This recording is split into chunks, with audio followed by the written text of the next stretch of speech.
L'homme naturel n'accueille point les choses qui sont de l'Esprit de Dieu, car elles sont pour lui une folie, et il ne peut les comprendre, parce qu'elles sont discernées spirituellement.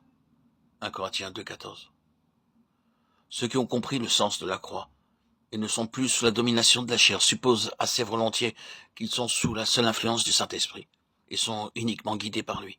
C'est ici qu'il importe de placer une importante leçon, celle de l'activité désordonnée de l'âme, avec ses facultés de pensée et de volonté, qui sont un si grand danger pour l'individu et pour l'Église.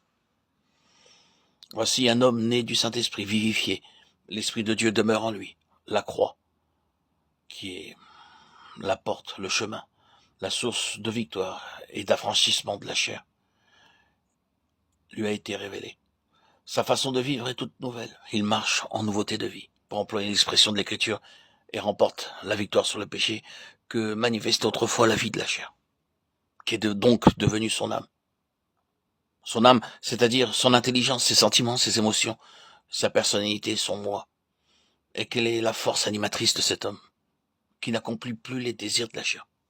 Est-ce le Saint-Esprit qui maintenant anime et dirige la vie psychique?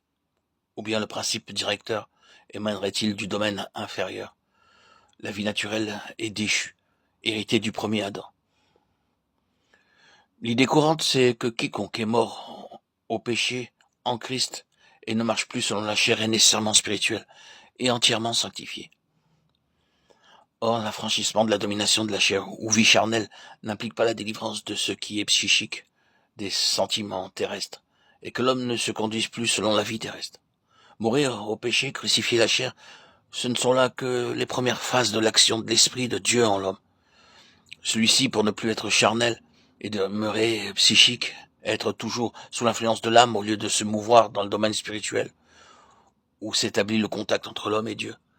Pour comprendre clairement ce qui précède, voyons ce que manifeste le chrétien qui est resté psychique lorsqu'il a cessé de marcher selon la chair. L'âme comprend l'intelligence et les émotions. Elle est le siège de la personnalité, donc du sentiment de soi.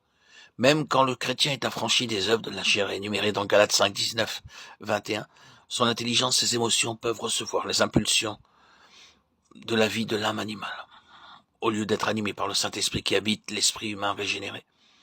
Nous dirons donc que le chrétien psychique est celui dont l'intelligence, la pensée, les sentiments, les émotions sont animés par la vie du premier Adam, au lieu de l'être par la vie de Christ.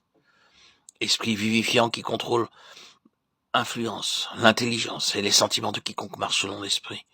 1 Corinthiens 15, 54.